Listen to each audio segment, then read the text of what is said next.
செம்பரம்பாக்கம் ஏரியிலிருந்து நீர் திறப்பு வினாடிக்கு 1200 கனஅடியாக தற்போது அதிகரிக்கப்பட்டிருக்கிறது. ஏற்கனவே 600 கனஅடி நீர் திறக்கப்பட்டு வரக்கூடிய நிலையில் கூடுதலாக 600 அடி நீர் திறக்கப்படுகிறது. நீர் திறப்பு அதிகரிக்கக்கூடியதை அண்மை செய்திகளாக நாம் பார்த்து வருகிறோம். விவரங்களை முடிய செய்தியாளர் ஜெய்ஹரீஷ் விளங்க நாம் கேட்கலாம்.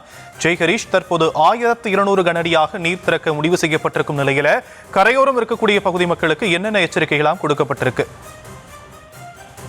வணக்கம் சாம். செம்பரம்பாக்கம் ஏரியிலிருந்து கூடுதலாக உபநீருக்கு அதிகாரிகள் உத்தரவிட்டிருக்கின்றனர். கனமழை முன்னெச்சரிக்கையாக செம்பரம்பாக்கத்தில் இருந்து திறக்கப்பட்டு வரும் உபரிநீர் அளவானது 600 கனஅடியில் இருந்து தற்போது கூடுதலாக 600 கனஅடி உயர்த்தி மொத்தமாக 1200 கனஅடியாண்டு நீர் திறக்கப்பட உள்ளது. செம்பரம்பாக்கம் ஏரியில் தற்போது நீர்மட்ட உயரமானது மொத்தமாக 24 அடியில் 21.39 அடியாகும். மொத்த கொள்ளளவு 3645 மில்லியன் கனஅடியில் 2957 மில்லியன் கனஅடியாக நீர் இருப்பு உள்ளது. மேலும் சென்னையின் குடிநீருக்காக தற்போது 165 கன அடி அனுப்பப்பட்டு வருகிறது. மேலும் 100 கன அடி உபரிநீரானது தற்போது வந்து கொண்டிருக்க சூழ்நிலையில் நீர்பிடிப்பு பகுதிகளில் அமைந்துள்ள ஏரிகளின் விரைவாக நிரம்பி வருவதாலும் வானிலை மைய முன்னெச்சரிக்கை நடைபடி வரக்கூடிய மழை அளவு கூடுதலாக இருக்கும் என எதிர்பார்க்கப்படுவதாலும் நீர்பிடிப்பு பகுதியில் வகைப்பாடு மாற்றத்தினால மிக வெள்ள நீர் பெறப்பட வாய்ப்புள்ளதனால் நீர்த்தேக்கத்தின் வெள்ள கொள்ளளவை கூடுதலாக உயர்த்த வேண்டும் எனவும் நீர்த்தேக்க மட்டத்தினை 20.52 அடியாகவும் சொல்ல வேண்டும் என 75% கொள்ளளவு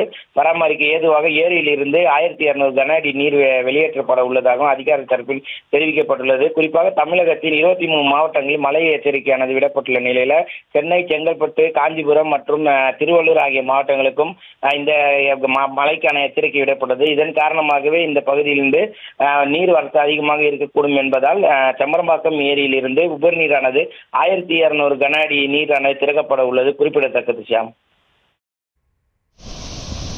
தற்போதைய விவரங்களுக்கு நன்றி ஜெய்ஹரீஷ்.